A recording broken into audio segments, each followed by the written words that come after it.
Terenyuh. Ipana masih tersenyum di dalam mobil mengingat kekonyolan Tono tadi, sementara Felicia masih tidak percaya dengan apa yang ia lihat dengan mata kepalanya. Kalau lagi jatuh cinta mah, dunia serasa milik berdua, ucap Pak Sakti jahil. Ipana tersentak ketika kembali mendapatkan kesadarannya. Ia sungguh sangat malu karena menyadari Felicia tengah menahan tawa di sampingnya. Maaf Nona, 2 hari saya bekerja dengan Anda. Saya melihat Nona memiliki 2 sifat yang sangat berbeda, ucap Felicia takut-takut. Ipana langsung menatap tajam ke arah Felicia, sementara gadis cantik itu tersentak dan tersenyum kikuk lalu mengalihkan pandangannya. Bapak, gaji bulan ini mau aku potong, ucap Ipana dingin. Jangan Nona, Bapak hanya bercanda saja, jangan marah, ucap Pak Sakti terkekeh geli. Ipana sungguh sangat malu, ini alasan kenapa tidak ingin terlalu dekat dengan orang lain.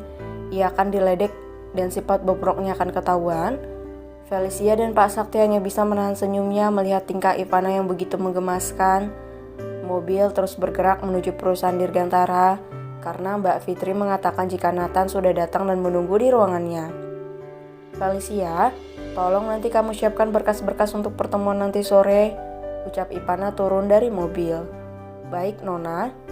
2 gadis cantik itu berjalan bak model yang sangat cantik. Semua karyawan begitu mengagumi kecantikan Ipana, walaupun galaknya melebihi Irfan. Ceklek, sudah lama?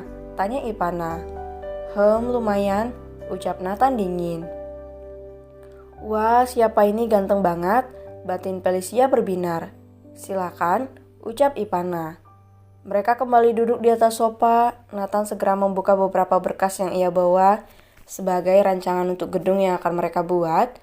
Ini beberapa desain yang aku bikin, coba kamu sempurnakan, ucap Nathan. Ipana melihat ada 4 desain yang sudah dibuat oleh Nathan. Ipana cukup kagum dengan kepandaian musuh bebuyutannya ini. Mereka berdiskusi tentang kekurangan yang masih bisa untuk ditanggulangi. Hampir 2 jam mereka berdebat dan Felicia berperan sebagai penengah antara keduanya. Bahkan ia pusing sendiri melihat Nathan dan Ipana sama-sama keras untuk mempertahankan pilihan masing-masing. Setelah selesai, Ipana memilih untuk melihat ponselnya daripada harus meladeni Nathan dan berakhir dengan sebuah pertengkaran. Nah, aku dengar jika kamu sedang viral, aku jadi penasaran siapa laki-laki beruntung yang mendapatkan restu dari abang paling posesif di dunia ini, tanya Nathan sambil tersenyum tipis. Ya, yang pastinya dia pria baik dan tidak menjengkelkan, ucap Ipana ketus. Dasar beruang betina, ejek Nathan. Kamu juga beruang kutub, kalau lupa, ucap Ipana mendelik. Mau makan es krim? Tanya Nathan.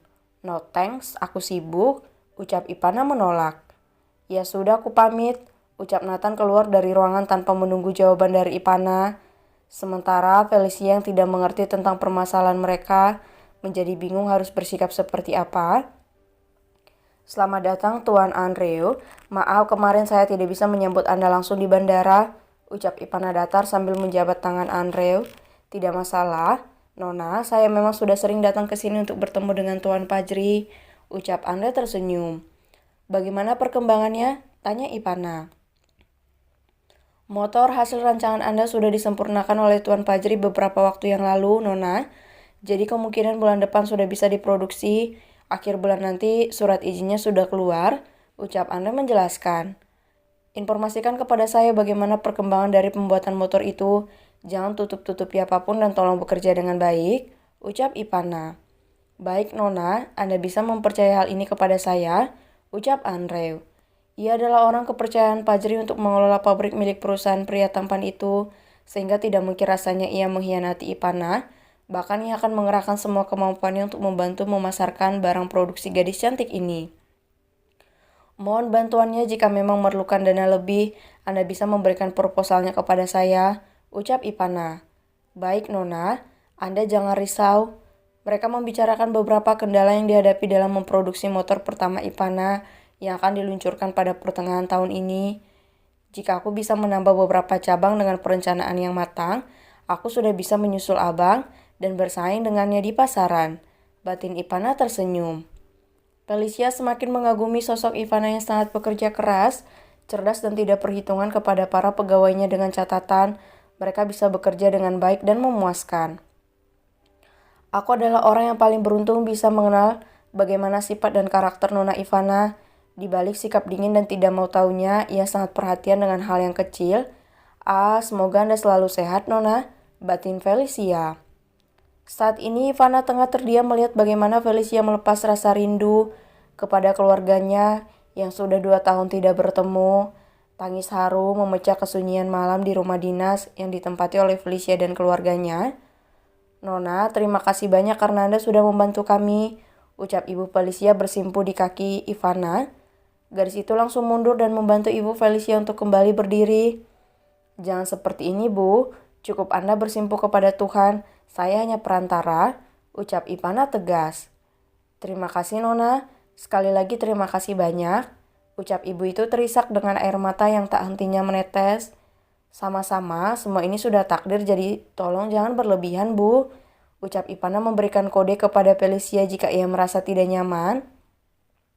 Bu, sudah, biarkan Nona Ivana duduk terlebih dahulu, ucap Felicia. Silakan duduk, Nona, ucap ibu menghapus air matanya. Ayah kamu mana? Tanya Ivana. Ayah ada di kamar, Nona, ucap Felicia. Apa saya boleh melihatnya? Tanya Ivana. Boleh, Nona, ucap Felicia. Sementara ibu sudah pergi ke dapur membuatkan air minum untuk Ivana. Jantung Ivana berdetak kencang. Ia bisa merasakan bagaimana ketakutan Felicia dan keluarganya ketika kehilangan sang pemimpin. Ceklek, pintu terbuka. Ivana melihat seorang laki-laki parubaya yang sudah tergeletak di atas kasur, melihat kurus dan tidak berdaya. Matanya berembun melihat pemandangan yang ada di hadapannya. Aku tidak bisa membayangkan jika ayah yang berada di sana, batin Ivana sedih. Kak, panggil ayah Felicia lirih. Ayah, bagaimana keadaan ayah? Tanya Felicia memeluk pria renta itu. Ayah baik, nak, kamu bagaimana? Jangan terlalu dipaksa bekerja, nak. Ayah gak apa-apa, ucap ayah Felicia lirih dan tercekat. Gak apa-apa ayah, yang penting ayah sembuh, ucap Felicia yang sudah menangis. Mata Ivana berkaca-kaca melihat mereka yang tengah berpelukan. Aku harus menghubungi Aunty Anissa agar bisa mempercepat penanganan ayah Felicia. Aku sungguh tidak bisa membayangkan jika gadis ini harus kehilangan orang tua dalam usia yang sangat muda, batin Ivana. Ayah, kenalkan, ini atasanku namanya Nona Ivana, ucap Felicia mengenalkan mereka. Nona, terima kasih banyak. Saya tidak bisa membalas kebaikan Anda, tapi saya selalu berdoa agar Anda diberikan kesehatan, rezeki dan jodoh yang baik oleh Tuhan, ucap ayah Felicia. Sama-sama, Pak. Saya hanya meminta Bapak untuk semangat berobatnya. Saya yang akan menanggung semua biaya pengobatan Bapak, ucap Ivana tercekat. Nona, ucap Felicia menutup mulutnya tidak percaya. Ivana mengangkat tangannya meminta Felicia untuk tidak berbicara lagi. Ivana hanya menatap ayah Felicia lekat. Anda harus sembuh untuk melihat kesuksesan Felicia. Jangan buat anak Bapak kecewa karena Anda tidak kunjung sembuh, ucap Ivana. Baik, Nona. Saya akan rajin berobat dan saya akan sembuh agar melihat kesuksesan putri saya, ucap ayah bersemangat dengan sisa tenaganya. Bersiaplah, malam ini kalian akan dijemput oleh pihak rumah sakit, ucap Ivana. Saya harus pamit dulu, sambungnya keluar dari kamar itu. Sekali lagi terima kasih banyak, Nona, ucap ayah. Saya tunggu janji Anda, ucap Ivana tersenyum tipis. Felicia membereskan barang-barangnya dan berpikir akan ikut dengan Ivana kembali. Kamu di sini saja, besok pagi harus datang ke rumahku, ucap Ivana. Baik, Nona, terima kasih banyak, ucap Felicia tersenyum dan membungkuk. Ivana pergi meninggalkan rumah itu dan segera pulang. Perasaannya bercampur aduk hari ini. Setidaknya, kau tahu bagaimana cara menghabiskan uang dengan baik. Umur tidak ada yang tahu, tetapi tidak ada salahnya untuk membantu orang lain yang tengah mengalami kesulitan, batin Ivana dengan air mata yang sudah menetes.